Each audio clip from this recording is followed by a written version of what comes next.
Hello जी, क्या हाल है आपके।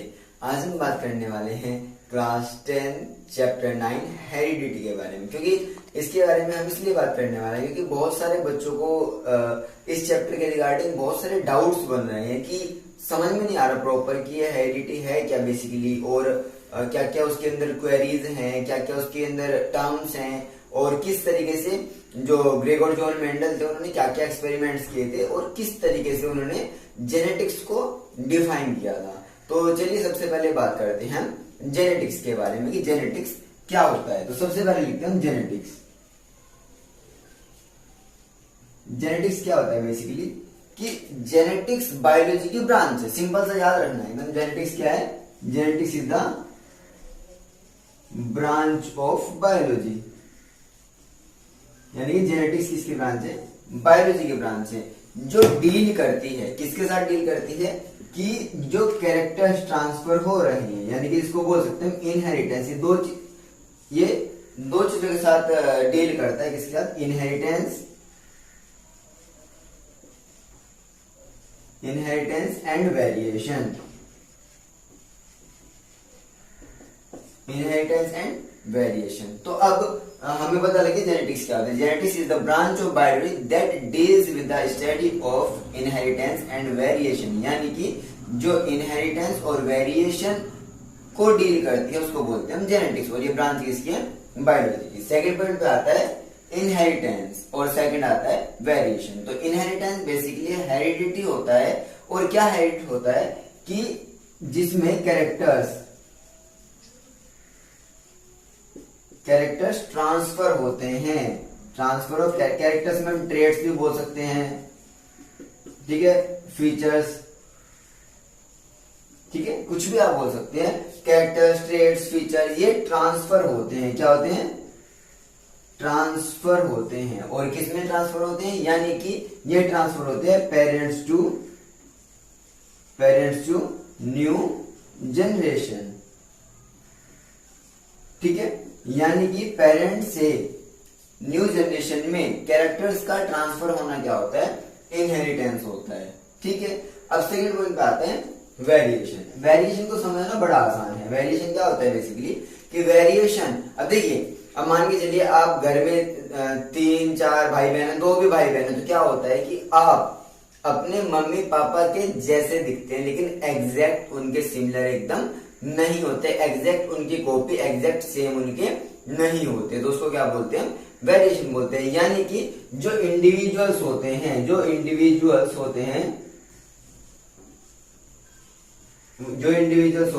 वो डिफरेंट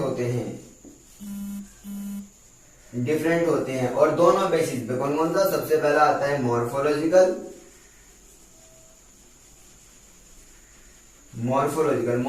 मतलब जो आउटर स्ट्रक्चर होता है उसके अकॉर्डिंग, और जो बाकी कैरेक्टर्स होते हैं। अगर मॉर्फोलॉजी के साथ साथ हम बात करें मॉर्फोलॉजिकल और एनाटॉमिकल, यानी कि एनाटॉमिकल भी, बिहेवियर भी, उन सभी बेसिस पे इंडिविजुअल का अलग होना क्या होता है? वेरिएशन होता है। आया समझ में? इनहेरिटेंस कैरेक्टर्स का ट्रांसफर होना, और वेरिएशन मतलब जो कैरेक्टर्स हैं उन कैरेक्टर्स की वजह से एक इंडिविजुअल का दूसरे इंडिविजुअल से अलग होना क्या होता है? इनहेरिटेंस होता है, वो वेरिएशन होता है, ठीक है। मुझे लगता है यहां तक आपको चीजें क्लियर हो गई होंगी, ठीक है। अब बात करते हैं जिनको फादर कहा जाता है जेनेटिक्स का, उनको बोलते हैं ग्रेगोर जॉन मेंडल। क्या बोलते हैं? फादर ऑफ जेनेटिक्स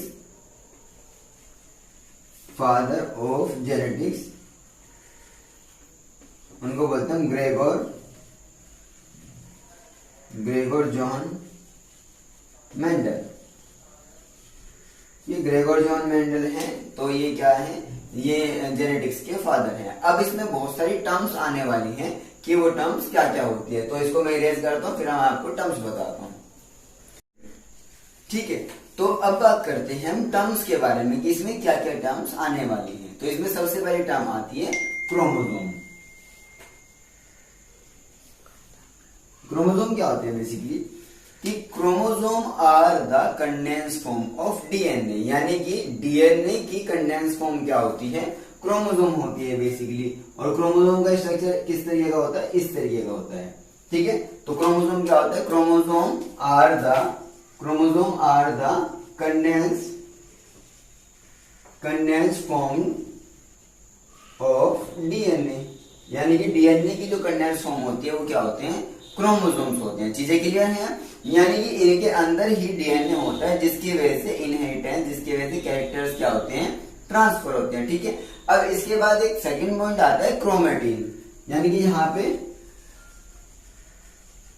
क्रोमेटिन जो है इसी से आता है या फिर इससे क्रोमेटिन आता है, दोनों कैसे भी समझ सकते हैं। यानी कि सेल के न्यूक्लियस में प्रेजेंट जो सेल होती है उसमें न्यूक्लियस के अंदर प्रेजेंट जो थ्रेड लाइक स्ट्रक्चर होते हैं उनको बोलते हैं क्रोमेटिन। इनके अंदर डीएनए प्रेजेंट होता है, लेकिन जब सेल डिवाइड नहीं होती, जब सेल डिवाइड नहीं होती तब मिलते हैं क्रोमेटिन, और जब सेल डिवाइड होने वाली होती है तो वो कंडेंस होकर क्या बना देते हैं, क्रोमोसोम बना देते हैं। इसमें बिल्कुल पजल नहीं होना, एकदम सिंपल है। जो सेल होती है जब वो सेल डिवाइड होनी होती है तब बन जाते हैं क्रोमोसोम, और उससे पहले पड़ जाते हैं वो क्रोमेटिन के फॉर्म में। ठीक है, अब नेक्स्ट पॉइंट पे बात करते हैं हम डीएनए। अब ये डीएनए क्या होता है,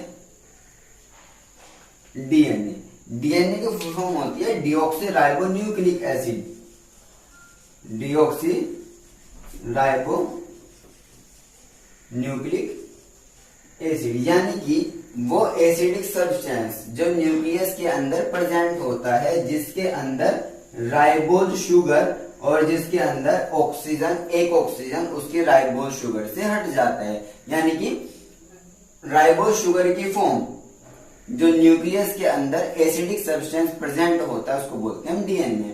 अब इस डीएनए के पास क्या होते हैं, अब इस डीएनए के पास होते हैं जीन, इस डीएनए के पास क्या होते हैं, जीन। ये वो पर्टिकुलर स्ट्रक्चर होते हैं, ये पर्टिकुलर साइट होता है, ये पर्टिकुलर वो साइट होते हैं जिसके अंदर वो पर्टिकुलर इंफॉर्मेशन होती है। जैसे हमारी स्किन का कलर, हमारे हेयर का कलर, ये सब चीजें जो डिपेंड होती हैं वो किसके ऊपर डिपेंड होती हैं, वो इन जीन के ऊपर ही डिपेंड होती है। अब इतनी चीजें क्लियर है। ठीक है, अब बात करते हैं हम ट्रेड्स के बारे में। ट्रेड्स में बेसिकली हम बात करते हैं कॉन्ट्रास्टिंग ट्रेड्स के बारे में। अब ये कॉन्ट्रास्टिंग ट्रेड्स क्या होते हैं, ट्रेड्स मीन्स कैरेक्टर्स। ठीक है, हमने इसमें इससे पहले बताया, लेकिन कॉन्ट्रास्टिंग कैरेक्टर्स वो जिनको विजिबल कैरेक्टर्स भी बोलते हैं, ये वो कैरेक्टर होते हैं जो अपने आप को शो करते हैं। जैसे अगर हम बात करें अपनी स्किन कलर के बारे में, हेयर कलर के बारे में, आई कलर के बारे में, तो वो क्या है, वो सब विजिबल कैरेक्टर्स है, वो सब वो कैरेक्टर्स है जो हमें विजिबल है, जो कैरेक्टर्स हमें दिखाई दे रहे हैं, उनको क्या बोलते हैं, कॉन्ट्रास्टिंग कैरेक्टर्स बोलते हैं। अभी बात करने वाले हैं कि मेंडेल ने किन किन कॉन्ट्रास्टिंग कैरेक्टर्स का यूज किया था, वो इसके बाद बात करेंगे। इससे पहले बात करते हैं और जो टर्म्स आने वाली हैं। तो ट्रेड्स में दो टाइप के ट्रेड्स आते हैं, कौन कौन सा, एक होमोजाइगस और दूसरा हेटेरोजाइगस।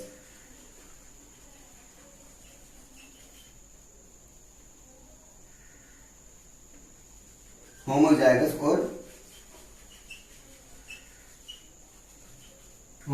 और हेटेरोजाइगस। तो इसमें क्या होता है, होमोजाइगस वो होते हैं जिनमें जो ट्रेड्स का पेयर होता है, जो पेयर होता है ट्रेड्स का वो सेम होते हैं, उनको बोलते हैं होमोजाइगस। जैसे कि टी और टी, ये क्या डिनोट करते हैं, टॉल को डिनोट करते हैं, टी और टी डिनोट करते हैं टॉल को, या फिर स्मॉल टी आते हैं डिनोट करते हैं ड्वार्फ को। अब ये क्या हो गए, ये वो होमोजाइगस कैरेक्टर्स होते हैं जिनके अंदर अगर ये दोनों जो होते हैं ट्रेड्स वो सेम होते हैं, जो एलियंस दोनों होते हैं वो सेम होते हैं, उनका पेयर जो होता है वो सेम होता है, उसको बोलते हैं होमोजाइगस। दूसरा आता है हेटेरोजाइगस। हेटेरोजाइगस क्या होता है, जिसमें दोनों अलग अलग, यानी कि एक कैपिटल टी होगा और एक स्मॉल टी हो गया, ठीक है ना। जिसमें ये अलग होते हैं वो होता है हेटेरोजाइगस, जिसमें सेम होते हैं वो होता है होमोजाइगस। ठीक है, तो बात करते हैं जीनोटाइप और फिनोटाइप के बारे में।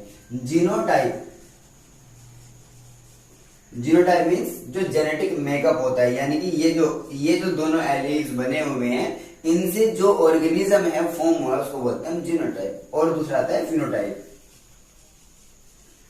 फिनोटाइप क्या होता है, phenotype is the physical appearance of that particular individual, यानी कि फिनोटाइप वो होता है जो पर्टिकुलर इंडिविजुअल होता है उसकी क्या स्ट्रक्चर, शेप, जो भी उसका अपीयरेंस होता है वो किस में आता है, फिनोटाइप में होता है। और जीनोटाइप मीन्स उसका जेनेटिक मेकअप क्या है, यानी कि उसके जो जीन है वो कैसे डिजाइन हुए हैं, ठीक है।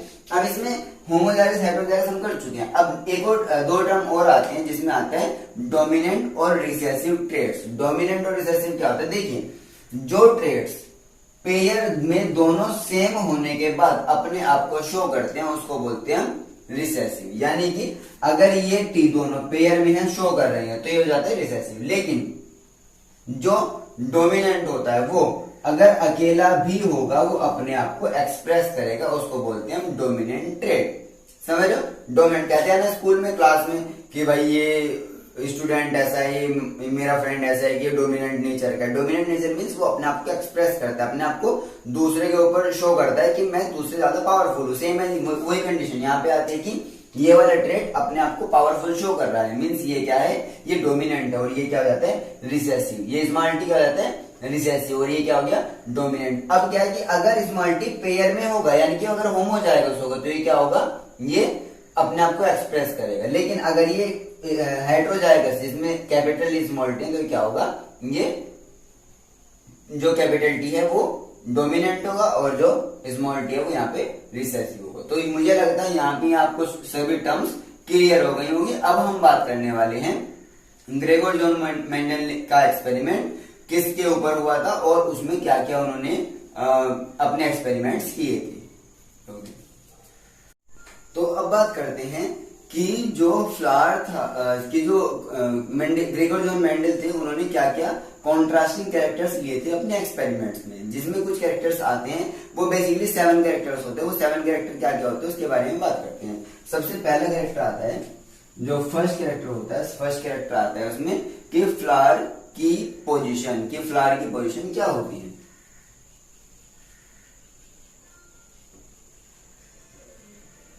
Flower position. सेकंड आता है फ्लावर कलर, कि फ्लावर का कलर क्या होता है, फ्लावर कलर। थर्ड आता है उसके बाद कि जो सीड है, सीड का कलर क्या होता है। फोर्थ आता है जो सीड है, पोड शेप। फिर आता है 7 कैरेक्टर आता है हाइट ऑफ प्लांट।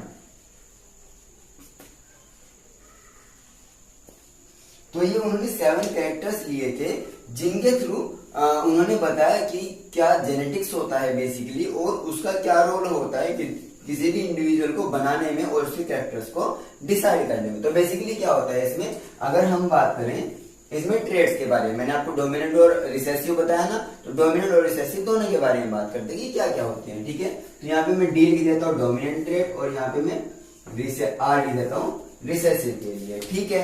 अब मैं आपको सिंपल टर्म्स बता दूंगा किस तरीके से होता है। सबसे पहला आता है फ्लावर पोजीशन, कि फ्लावर की पोजीशन क्या होती है। अगर फ्लावर्स एक्सियल होते हैं, अगर फ्लावर्स एक्सियल होते हैं तो वो होते हैं डोमिनेंट, और अगर फ्लावर टर्मिनल होते हैं, अगर फ्लावर टर्मिनल होते हैं तो वो होते हैं रिसेसिव। उसके बाद आते हैं फ्लावर कलर। अगर फ्लावर क्या होता है, पर्पल कलर का होता है, इस कलर का पर्पल कलर का होता है तो होता है डोमिनेंट, और अगर वो व्हाइट कलर का होता है तो हो जाता है रिसेसिव।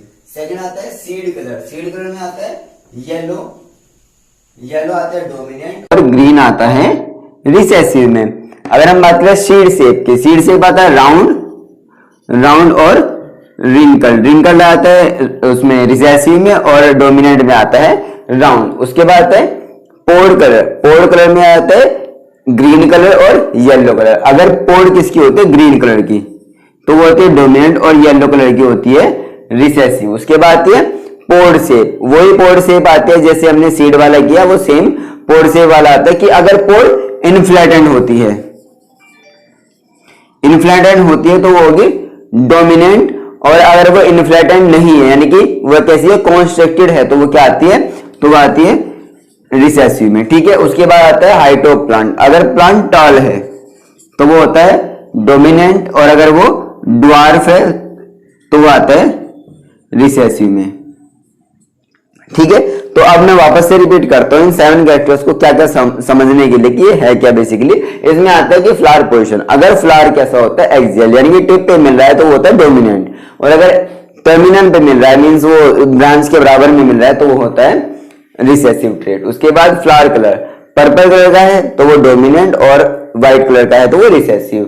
सीड कलर येलो जो होता है वो डोमिनेंट होता है और ग्रीन रिसेसिव होता है। उसके बाद है सीड शेप, अगर सीड की जो शेप होती है राउंड है तो डोमिनेंट और रिंकल्ड है तो वो recessive. Pod colour green dominant होता है और येलो रिसेसिव होता है। पोड शेप इनफ्लेटेंट होती है तो वो डोमिनेंट है और वो कॉन्स्ट्रिक्टेड होती है तो वो रिसेसिव होता है। उसके बाद लास्ट आता है हाइट ऑफ प्लांट, अगर वो टॉल है तो वो होता है डोमिनेंट और अगर वो ड्वार्फ है तो होता है वो रिसेसिव। तो हमने 7 कॉन्ट्रास्टिंग कैरेक्टर्स किए हैं जिन्होंने ग्रेगोर जॉन मेंडल ने कंसीडर किया था, किसमें, अपने एक्सपेरिमेंट्स में।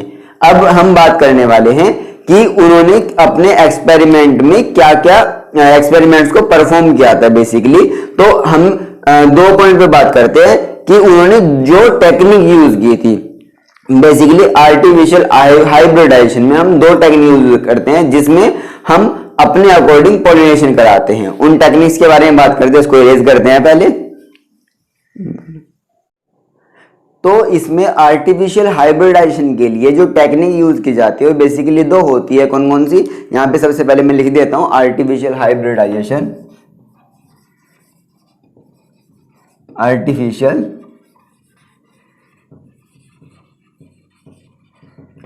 हाइब्रिडाइजेशन में कौन कौन सी टेक्निक यूज की जाती है। सबसे जो पहले वाली टेक्निक होती है, सबसे पहली टेक्निक होती है इमैस्कुलेशन।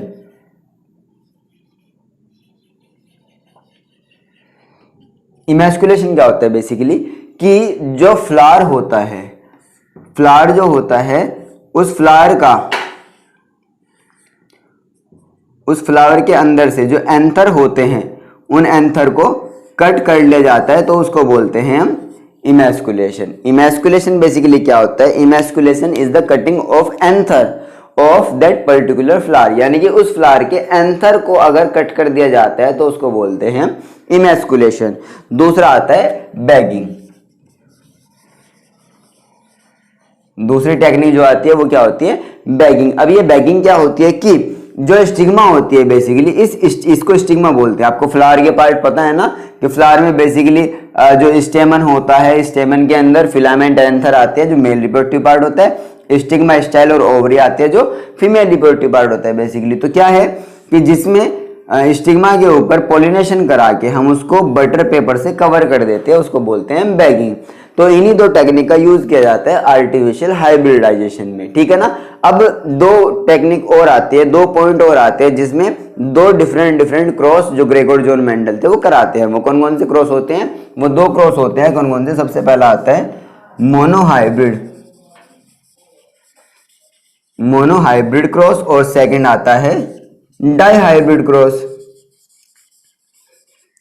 मोनोहाइब्रिड क्रॉस और डाइहाइब्रिड क्रॉस। मोनो का मतलब होता है 1, ठीक है, यानी कि हाइब्रिडाइजेशन में 1 ट्रेट को लिया जाता है उसको बोलते हैं मोनोहाइब्रिड क्रॉस। और डाई का मतलब होता है 2, यानी कि जिस हाइब्रिडाइजेशन में 2 ट्रेट्स को लिया जाता है उनको बोलते हैं हम डाइहाइब्रिड क्रॉस। तो अब बात करते हैं हम मोनोहाइब्रिड क्रॉस के बारे में कि ये क्या होता है और जो ग्रेगोर जॉन मेंडल थे उन्होंने प्लांट के किस कैरेक्टर को लिया था मोनोहाइब्रिड क्रॉस में, और उसका जीनोटाइप फिनोटाइप की जो रेशो होती है वो रेशो क्या आएगी, ठीक है। चलिए इसको पहले इरेज करते हैं फिर करते हैं। तो अब बात करते हैं मोनोहाइब्रिड क्रॉस के बारे में कि मोनोहाइब्रिड क्रॉस बेसिकली क्या होता है। यहां पे लिए थे हम मोनोहाइब्रिड क्रॉस। अब ये मोनोहाइब्रिड क्रॉस क्या होता है, जिसमें वो एक कैरेक्टर लेते हैं। यहाँ पे जो कैरेक्टर है वो लिए जाते हैं, यहाँ पे लिख देता हूं मैं कैरेक्टर कौन से लिए आते हैं और उन कैरेक्टर को हम क्या बोलते हैं। वो कैरेक्टर बेसिकली क्या है कि वो कैरेक्टर आता है हाइट। वो कैरेक्टर क्या आता है, हाइट। अब इसमें 2 टाइप की हाइट आती है, कौन कौन सी, एक आता है टॉल, दूसरा आता है ड्वार्फ। एक आ गया टॉल और दूसरा आता है ड्वार्फ। अब जो टॉल होता है उसको डिनोट करते हैं हम कैपिटल टी से और जो ड्वार्फ होता है उसको डिनोट करते हैं स्मॉल टी से, ठीक है ना। अब ये जो हैं ये जो होते हैं ये पेरेंट्स हो जाते हैं। कौन हो जाते हैं, पेरेंट्स, यानी कि एक पेरेंट जो होता है वो ड्वार्फ हो जाता है और दूसरा पेरेंट टॉल हो जाता है। ये आता है पेरेंट्स। ये कौन जाते हैं, पेरेंट्स के एक पेरेंट टॉल और दूसरा पेरेंट क्या होते हैं, ड्वार्फ हो जाते हैं। तो अब इनमें क्या कराते हैं, अब इनमें हम फर्दर क्रॉस कराते हैं। अब इनमें अगर हम क्रॉस कराएं, यहाँ पे क्रॉस कराने से पहले अगर मैं एक एक कैरेक्टर को यहाँ से उठा लेता हूँ तो ये कैपिटल टी इधर आ जाता है और ये स्मॉल टी इधर आ जाता है। कैपिटल टी और स्मॉल टी दोनों अलग आ गए। अब यहाँ पे आपको देखने को मिलेगा, क्योंकि आपको पता ही हमेशा पेयर में होते तो कैपिटल टी और स्मॉल टी, यानी कि जो F1 जनरेशन होगी, जो F1 जनरेशन होगी, उस F1 जनरेशन में सभी के सभी क्या होंगे, सभी के सभी टॉल होंगे। और टॉल होने के साथ साथ क्या होंगे कि सभी के सभी हेट्रोजाइगस होंगे, यानी कि दोनों में अल्पेयर तो है लेकिन एक टॉल का और एक क्या होगा, एक ड्वार्फ का होगा। सभी टॉल होंगे लेकिन कौन से टॉल होंगे, सभी के सभी मिक्स टॉल होते हैं। क्या होते हैं, सभी के सभी मिक्स टॉल होते हैं। इतना चीजें क्लियर है।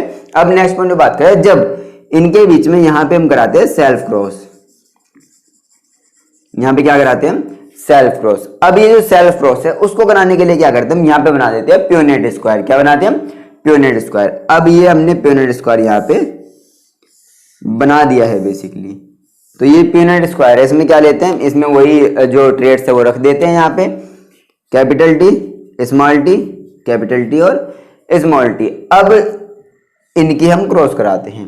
जब क्रॉस होगी तो यहाँ पे कैपिटल टी आ जाता है, कैपिटल टी और small T, then capital T और स्मॉल टी, और then small T and small T. अब आप बड़े आसानी से एकदम ऑब्जर्व कर सकते हो कि कौन सा ट्रेड डोमिनेंट और कौन सा ट्रेड जो होगा वो क्या होता है, रिसेसिव होता है। चलिए इसके बारे में एकदम इजीली इसको समझते हैं कि ये वाला देखिए और ये वाला देखिए, दोनों क्या हो जाते हैं, होमोजाइगस हो जाती है। ठीक है, लेकिन ये क्या है, ये होमोजाइगस टॉल है और ये होमोजाइगस ड्वार्फ है।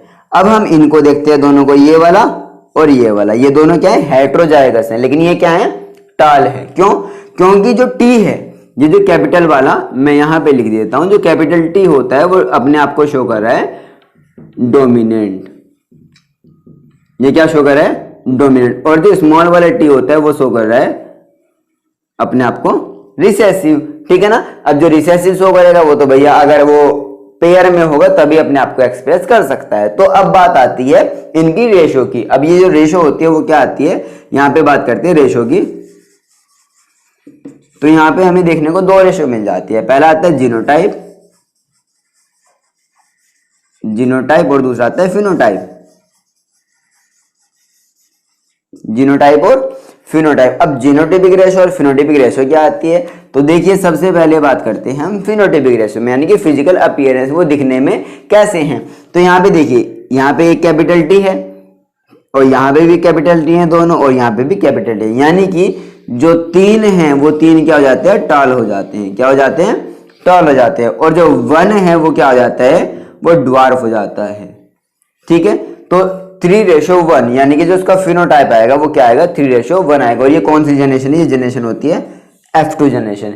F2 जनरेशन में जो रेशो आएगी वो क्या आएगी, 3:1, यानी कि 3 जो होंगे वो टॉल मिलेंगे और जो 1 मिलेगा वो क्या मिलता है, ड्वार्फ मिलता है। ठीक है, अब अगर हम बात करें जीनोटाइप के बारे में, यानी उनका जेनेटिक मेकअप कैसा है, यानी कि अब देखिएगा यहाँ पे कि ये दोनों पेयर में है और दोनों पेयर क्या है, होमोजाइगस, यानी कि यहाँ पे जाता है 1, जो 1 है वो क्या है, प्योर टॉल, प्योर टॉल है।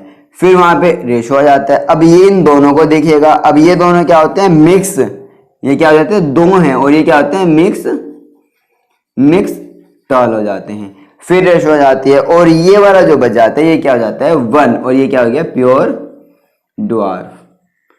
ठीक है, अब चीजें आगे के लिए कि इसमें हमने क्या किया, हमने यहाँ पे हाइट जो है उसका कैरेक्टर लिया और जिसमें दो कैरेक्टर लिए, क्या क्या, टॉल एंड ड्वार्फ, जिनको हमने टॉल को डिनोट किया कैपिटल टी से और ड्वार्फ को डिनोट किया स्मॉल टी से। अब क्या होता है कि इनमें एक एक पेयर को उठा लेते हैं और जब उठाते हैं तो वहां पे देखते हैं कि जो कैपिटल टी है स्मॉल टी वो एक पेयर बना लेते हैं F1 जनरेशन में, और जहां पे सभी प्लांट होते हैं वो क्या मिलते हैं, हमें टॉल मिलते हैं। उसके बाद क्या होता है कि जब हम क्रॉस कराते हैं इसी के अंदर सेल्फ क्रॉस कराते हैं तो क्या होता है, वहां पे जो F2 जनरेशन होती है उसमें रेशो आती है, फिनोटाइपिक रेशो 3:1 आती है, मतलब 3 टॉल होंगे और 1 ड्वार्फ होगा। और जीनोटाइपिक रेशो 1:2:1 आएगी, यानी कि जिसमें 1 प्योर टॉल होगा, 2 मिक्स टॉल होंगे और 1 प्योर ड्वार्फ होगा। तो ये आ जाता है हमारा जो मोनोहाइब्रिड क्रॉस होता है। और इस लॉ को अगर हम कहें इस लॉ के बारे में तो यहाँ पे देखिएगा, यहाँ पे अगर हम बात करें ये दोनों प्योर हैं, ठीक है ना।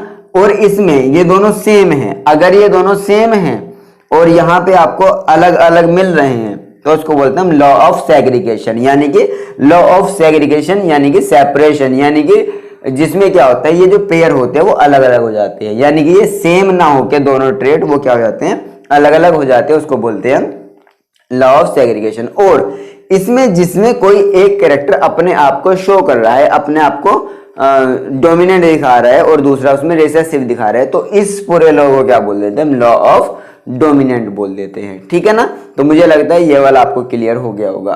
ठीक है, अब बात करते हैं हम डाइहाइब्रिड क्रॉस के बारे में, पहले इसको इरेज करते हैं तब बात करते हैं। डाइहाइब्रिड क्रॉस,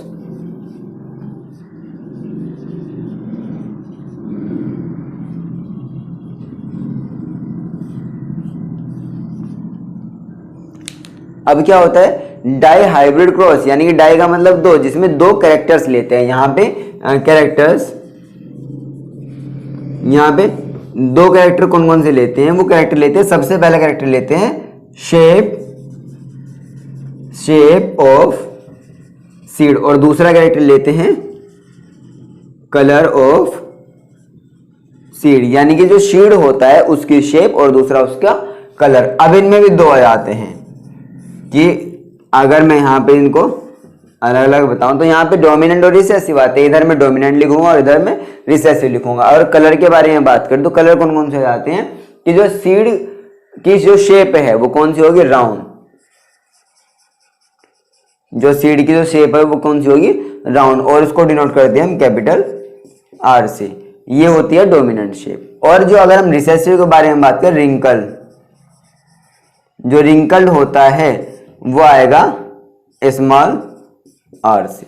ठीक है, अब बात करते हैं हम कलर के बारे में। अब इसमें कलर जो होता है, सीड कलर कौन कौन सा, सबसे पहले आता है येलो, येलो इसको डिनोट करते हैं हम कैपिटल वाई से, और दूसरा आता है ग्रीन, इसको डिनोट करते हैं हम स्मॉल वाई से। ठीक है ना, तो ये हो जाते हैं कैरेक्टर्स। अब क्या है कि हमने जो पेरेंट्स लिए हैं यहाँ पे, वो पेरेंट्स कौन से लिए हैं, वो पेरेंट्स लिए हैं जिनमें क्या होता है कि जो राउंड और येलो, जो राउंड और येलो सीड को कंटेन करके रखे हुए हैं। और दूसरा आता है वो पेरेंट्स जिनके अंदर क्या है, रिंकल्ड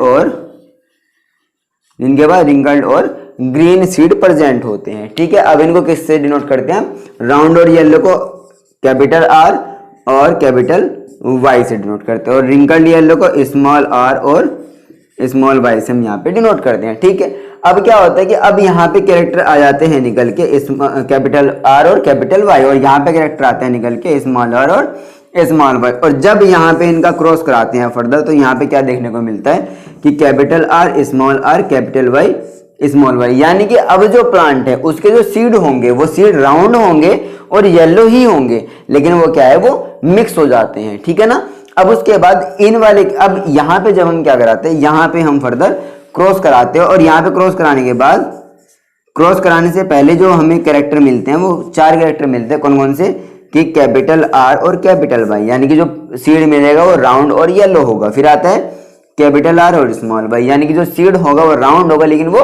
ग्रीन कलर का होगा। दूसरा आता है स्मॉल आर और कैपिटल वाई, यानी कि जो सीड जो है अब वो क्या है, रिंकल्ड और येलो है। और दूसरा आता है Y, small Y and small R, यानी कि क्या होगा, जो सीड होगा वो क्या होगा, वो सीड रिंकल्ड होगा और ग्रीन इन कलर होगा। अब यहाँ पे ये तो था हमारा F1 जनरेशन, ठीक है ना, F1 जनरेशन इसको बोल देते हैं। फिर उसके बाद अब जब इस जनरेशन का हम फर्दर क्या कराते हैं, क्रॉस कराते हैं, इस जनरेशन का क्रॉस कराते हैं और इसको बोलते हैं हम सेल्फ क्रॉस। जब हम इनका सेल्फ क्रॉस कराते हैं तो हम वही स्क्वायर बनाएंगे, और इस स्क्वायर से बनाने के बाद हमें पता लगेगा कि उसकी पर्टिकुलर रेशो क्या होती है। तो चलिए पहले इसको इरेज करते हैं, तब मैं आपको समझाता हूँ कि वो क्या होता है। तो अब हम क्या करते हैं, अब हम यहाँ पे स्क्वायर बनाते हैं और उन कैरेक्टर्स को वहाँ पे शो करते हैं। तो पहले सबसे पहले स्क्वायर बना देते हैं हम यहाँ पे, अब ये जो स्क्वायर है उस स्क्वायर में हमारे पास कितने होंगे, 16 ब्लॉक होंगे। कितने ब्लॉक होंगे यहाँ पे, 16 ब्लॉक होंगे। और उन 16 ब्लॉक से ही क्या होगा, उन 16 ब्लॉक से ही हम शो करेंगे कि क्या क्या कैरेक्टर्स फर्दर आ रहे हैं। ठीक है, तो इसको मैं बाकी बचे हुए जितना ही बचा हुआ है उसको सबको इरेज कर देता हूँ और यहाँ पे मैं लिखता हूँ कि क्या क्या कैरेक्टर्स उन्होंने उठाए हुए थे। वो आपको मैंने यहाँ पे नीचे लिखाए थे क्या, कि capital R capital Y, capital R small Y, capital R, अब यहाँ पे आता है स्मॉल आर कैपिटल वाई और small R small Y. Same यही उठा के यहाँ पे रख देते हैं हम कि capital R capital Y, capital R small Y, small R capital Y और स्मॉल आर स्मॉल वाई। ठीक है ना। अब इन कैरेक्टर्स के हम फर्दर क्या कराते हैं, क्रॉस कराते हैं। एकदम इजी है। कैसे कि हमेशा जो किसी भी कैरेक्टर को अगर हम शो करेंगे तो डोमिनेंट वाला हमेशा पहले आता है, यानी कि आपको हमेशा याद रखना है जो कैपिटल वाला होगा वो हमेशा पहले आएगा। और हम यहाँ पे दो कैरेक्टर को लिए हुए तो एक कैरेक्टर तो पहले आना ही है, यानी कि राउंड में, यानी कि शेप में, सीड की शेप में जो कैरेक्टर बड़ा होगा कैपिटल होगा वो पहले आएगा। और अगर हम बात करें उसके कलर के बारे में तो कलर में भी जो कैरेक्टर पहले बड़ा होता है वो ही आएगा। ठीक है। तो नेक्स्ट में आता है यहाँ पे भी capital R capital Y small Y. Then हम फिर कराते हैं कैपिटल आर और यहाँ पे देखिए स्मॉल आ गया ना, तो ये पहले कैपिटल आएगा फिर स्मॉल वाला आएगा। ठीक है। उसके बाद आता है capital R capital Y small Y. ठीक है। सेम है, इसी तरीके से इधर क्रॉस करते हैं और यहाँ पे वही क्रॉसिंग आती रहेगी।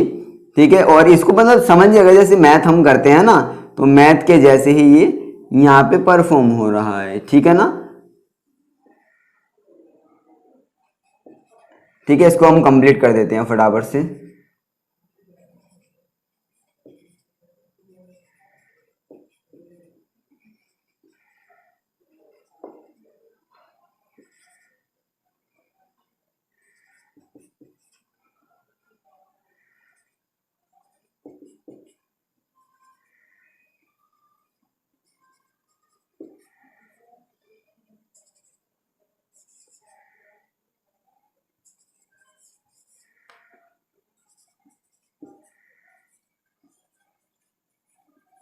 ठीक है। तो हम इसको बना चुके हैं। अब हम देखते हैं कि कहाँ पे क्या रेशो आ रही है। तो हम बेसिकली आपके क्लास 10 में हम उसी के बारे में बात करते हैं कि वो क्या क्या उनकी रेशोज आती हैं और वो कौन सी रेशो, वो जो फिनोटाइप की जो रेशो होती है वो आती है। यहाँ पे मैं फिनोटाइप लिख देता हूँ। जो फिनोटाइप आता है वो क्या आता है, चलिए फिनोटाइप के बारे में बात करते हैं। यहाँ पे फिनोटाइप क्या आएगा कि यहाँ पे round yellow round yellow round yellow, ये भी round yellow round yellow round yellow round yellow round yellow. ठीक है ना। तो ये सभी 1 2 3 4 5 6 7 8 9, तो जो 9 होते हैं वो जो 9 होंगे वो क्या आएंगे, ये जो 9 है ये 9 आएंगे राउंड राउंड एंड येलो, यानी कि 9 जो है वो क्या आएंगे, राउंड और येलो आएंगे। ठीक है ना। अब यहाँ पे ये राउंड और ग्रीन राउंड और ग्रीन राउंड और ग्रीन, यानी कि जो 3 हैं वो क्या आएंगे, जो 3 है वो 3 आएंगे राउंड और ग्रीन। मैं इसको यहाँ पे लेता हूँ राउंड और ग्रीन। ठीक है ना। अब उसके बाद फिर से जो 3 हैं, 3 कौन कौन से, ये वाला और ये वाला, ये क्या है, ये आएंगे रिंकल्ड, क्या आएंगे रिंकल्ड और येलो, रिंकल्ड और येलो। फिर उसके बाद बच जाता है ये अकेला, और ये जो है ये अकेला क्या आता है, ये अकेला आएगा यहाँ पे रिंकल्ड और ग्रीन। ठीक है ना। तो चीजें आई समझ में कि हमने जो फर्दर वो थे वो जो कैरेक्टर्स लिए थे जिनमें हमने यहाँ पे डिवाइड किया था उनको F1 जनरेशन के, हम सेल्फ क्रॉस कराते हैं। सेल्फ क्रॉस कराने के बाद जो पिनट स्क्वायर बनता है उसमें 16 आते हैं, और जो 16 है वो अपने आप को शो करते हैं। क्या क्या शो करते हैं, 9 3 3 1 रेशो में शो करते हैं कि जो 9 होते हैं राउंड और येलो होते हैं, 3 राउंड और ग्रीन होते हैं, 3 रिंकल्ड और येलो होते हैं, और 1 रिंकल्ड और ग्रीन होते हैं। ठीक है ना। तो ये हो जाता है हमारा डाई हाइब्रिड क्रॉस, और इसी को बोलते हैं इंडिपेंडेंट असोर्टमेंट, यानी कि जो भी ये जो जितना भी इसमें हमने 2 कैरेक्टर लिए हुए हैं वो अपने आप को इंडिपेंडेंटली शो करते हैं, यानी कि राउंड वाला यानी कि जो शेप वाला कैरेक्टर वो अपने आप को शो कर रहा है, और ग्रीन और येलो यानी कि जो कलर वाला कैरेक्टर है वो अपने आप को शो कर रहा है। तो इसी लॉ को हम क्या बोलते हैं, इंडिपेंडेंट असोर्टमेंट या फिर डाई हाइब्रिड क्रॉस हम बोलते हैं। ठीक है। अब इसके बाद आता है जिसको हम बोलते हैं सेक्स डिटर्मिनेशन। तो उसके बारे में बात करते हैं, पहले इसको इरेज करते हैं। यहां पे लिख देते हैं सेक्स डिटर्मिनेशन।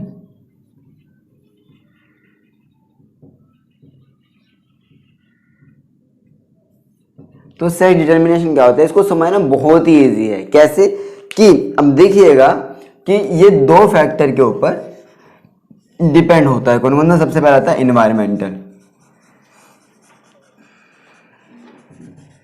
पहला आता है इन्वायरमेंटल फैक्टर और दूसरा आता है जेनेटिक्स, जेनेटिक फैक्टर पे, ठीक है ना। तो इन्वायरमेंटल फैक्टर पे कैसे, जैसे इन्वायरमेंटल फैक्टर में मैं आपको एक एग्जांपल देता है टेम्परेचर का। तो टेम्परेचर के एग्जांपल से हम बड़ा इजीली इसको समझ जाएंगे कि कैसे होता है। कि टेम्परेचर के एग्जांपल से आता है यहाँ पे टर्टल। जो टर्टल होते हैं उनमें क्या होता है कि टेम्परेचर डिपेंड करता है कि वो मेल होगा कि वो फीमेल होगा। कैसे कि अगर वहां पे 28 डिग्री सेल्सियस से टेम्परेचर कम होता है, ठीक है ना, तो वहां पे ज्यादा चांसेस होते हैं कि वो मेल बनेगा। और उससे ज्यादा होता है, यानी कि अगर वो 30 क्रॉस कर जाता है तो वहां पे ज्यादा चांसेस होते हैं कि वो फीमेल बनेगा, ठीक है ना। तो ये डिपेंड होता है इन्वायरमेंटल फैक्टर। इसमें एग्जांपल आ गया टेम्परेचर, यानी कि टेम्परेचर के ऊपर डिपेंड होता है कि जो टर्टल होगा वो मेल होगा कि वो फीमेल होगा। अगर वो मेल होगा तो 28 डिग्री सेल्सियस से टेम्परेचर कम होगा, और अगर फीमेल होगी तो 28 यानी कि कह सकते हैं 30 डिग्री सेल्सियस से ऊपर उसमें टेम्परेचर होता है, ठीक है। अब बात करते हैं हम जेनेटिक, जेनेटिक फैक्टर में बात करते हैं हम ह्यूमन बींग्स के बारे में। ह्यूमन बींग्स के बारे में बात करते हैं। अगर हम ह्यूमन के बारे में बात करें तो वहां पे दो टाइप के क्रोमोसोम होते हैं। सबसे पहला आता है ऑटोसोम्स, सबसे पहला आता है ऑटोसोम्स और दूसरा आता है एलोसोम्स। ऑटोसोम और एलोसोम। ऑटोसोम वो होते हैं जो हमारे बाकी कैरेक्टर्स को, यानी कि हमारी बॉडी कैसी है, हमारे जो स्ट्रक्चर है, शेप, साइज, कलर, वो सब चीजें जो डिपेंड करती है वो इन ऑटोसोम के ऊपर डिपेंड करती हैं। और ऑटोसोम जो होते हैं वो होते हैं 22 पेयर। कितना होते हैं?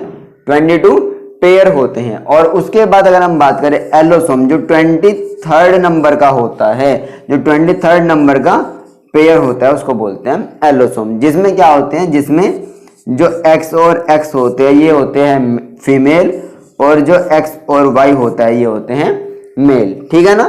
तो X और Y हो जाता है यहाँ पे मेल और XX हो जाता है फीमेल, ठीक है ना। अब चीजें क्लियर है इतनी। अब बात करते हैं कि ह्यूमन में किस तरीके से ये डिपेंड होता है। इसको इरेज करते हैं तब करते हैं।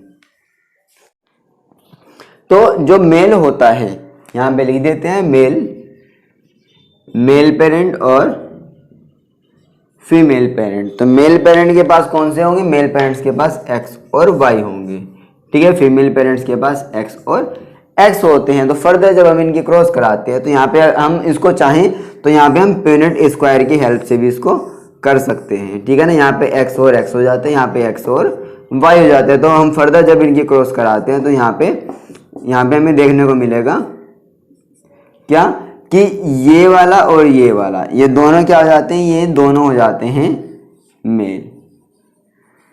और ये वाला और ये वाला, ये दोनों क्या हो जाते हैं? दोनों हो जाते हैं फीमेल, ठीक है। यानी कि किसी भी इंडिविजुअल के अंदर, ह्यूमन बीइंग के अंदर क्या क्या चांसेस होते हैं? 50% चांस होंगे कि वो मेल बनेगा और 50% ही चांसेस होंगे कि वो फीमेल बनेगा।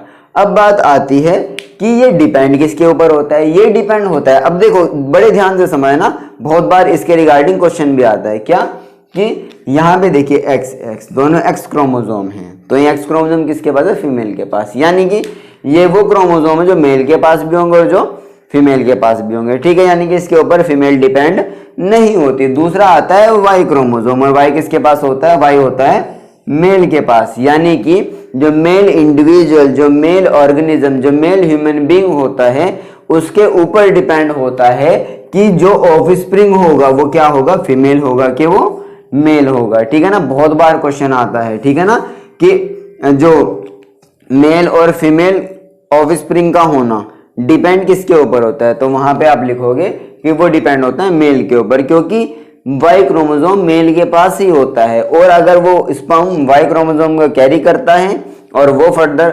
फर्टिलाइजेशन और फर्दर उसके आगे के स्टेप्स करता है तो वो हो जाता है कि वहां पे मेल बनेगा, और अगर वो फीमेल वाला कैरी कर रहा है तो वहां पे क्या बनेगा, फीमेल बनेगा। दैट्स इट, ठीक है ना। तो ये हो जाता है हमारा चैप्टर यहाँ पे कंप्लीट। अगर आपको अभी भी कोई डाउट है, कोई क्वेश्चन है, कोई क्वेरी है, आप मुझे नीचे कमेंट कर सकते हैं। मैं उसमें अलग से वीडियो बना के आपको बताऊंगा कि क्या कुछ हो सकता है। बाकी यहाँ तक मुझे लगता है मैंने लगभग मोस्ट ऑफ सभी टॉपिक्स को इसमें क्लियर कर दिया है। और अगर फिर भी डाउट हो तो आप बेशक से पूछ लीजिएगा, मैं जल्दी से जल्दी कोशिश करूंगा उसको शॉर्ट आउट करने की, ठीक है। तो आई होप ये सब चीज़ें आपको समझ में आई होंगी। तो मिलते हैं नेक्स्ट वीडियोज़ में, पढ़ते रहिए और कामयाब रहिए।